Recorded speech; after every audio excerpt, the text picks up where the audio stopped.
Surprise, surprise. Welcome back to your weekly dose of nostalgia. This episode is actually so crazy that I want to break it down in two parts so that I don't have to speed through this because some of these details are absolutely ridiculous. One of you hit up my request line and asked for season 4, episode 13 of the Twilight Zone, and I have to thank you because this was one of the most infuriating episodes I've ever seen in my life. I had never seen it, so I'm here to break it down. Without further ado, season 4, episode 13, The New Exhibit. This episode starts off in a millennial's hell, a wax museum. After seeing House of Wax, I don't care what Miss Tussaud or Madame Lasagna, whatever she got, I don't want to see it. And when we enter this museum, I'm reminded why. Because why is Cleopatra up there looking like Katy Perry? Who's Cleopatra? The museum curator, who looks like a white Neil deGrasse Tyson, is telling them about how wonderful all the wax figures are and the history behind them, except for one corridor. And that corridor is Murderer's Row. This is where they have decided to have wax figures of serial murderers for display. And this is when we're introduced to our main character, Martin. Now, our friend Martin, actually, I can't call him Martin because that means Martin. Martin Luther Fool is fascinated with the Murderer Row. He highlights this sailor who went crazy one day and just decided to hack all 2,000 of people on his boat.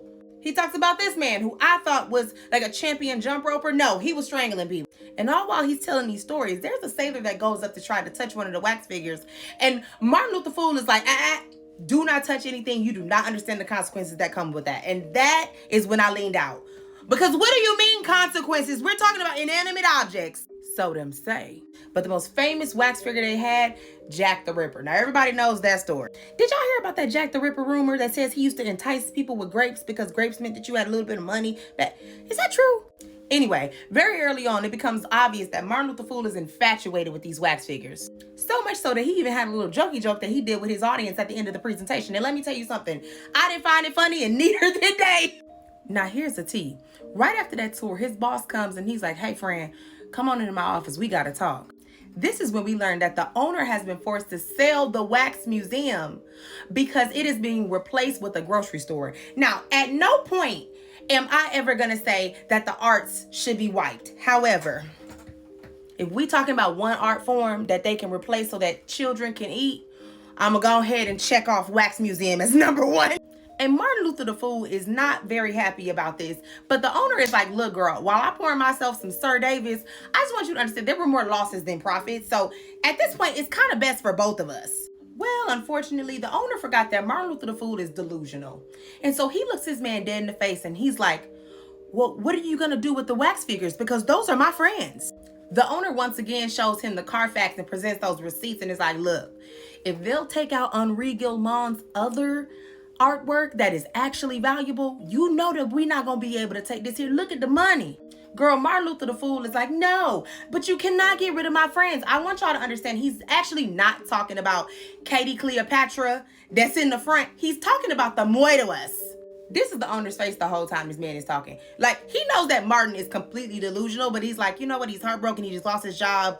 Let's see what I can do. So Martin convinces his owner to let him have the 5 wax figures that are in Murderer's Row so that he can put in his basement. He says he will get a heater for the winter. He'll get an air conditioning for the summer, and he's going to take care of them.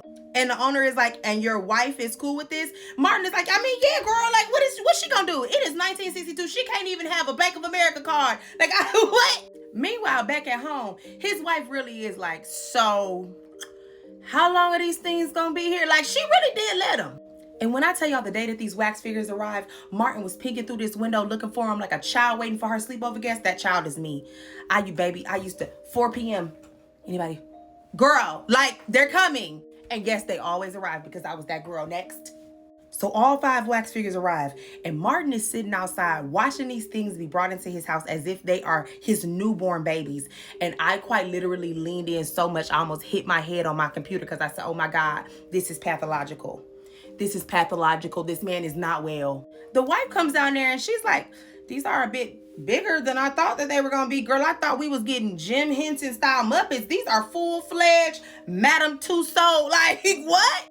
When all of a sudden a vendor comes downstairs and they're like, hey, where do you want us to drop off the AC? He's like, oh, you can just bring it down here. I'm going to put it in that window. His wife is like, excuse me, air conditioner? What do you mean air conditioner? When did we get that? He hadn't even told her.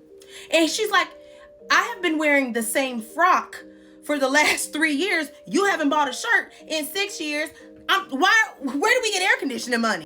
And this man looks her in her face and is like, don't worry about it. Can you just go upstairs and leave me to my friends? Where's the friends? Friends on the other side? What friends? Fast forward 1 year. The wife comes down. Yes, 1 year. They're still there. He said a couple weeks. The wife comes downstairs to see Martin Luther Fool dusting the figurines. She says, you're cleaning them again? He was like, yeah, I think they need some more new clothes. Mind you, she still got on the same frock. She also shares that she feels like she's married to a ghost and that he's married to the wax figurines because he's always down there with them. But as she continues to say that she feels left out, I see this piece of paper in her hand. I say, girl, that's a bill. That's a bill, ain't it? It's the AC bill, for the new AC that he said that he will be able to afford that they've had now for a year. Yeah. And not only is that bill high, all the bills are high. And they're out of money. Out of money because of wax figures, of cereal, muy to us. Baby, when she died, she needs to make sure he lower her casket so he can let her down one more time. This was insane.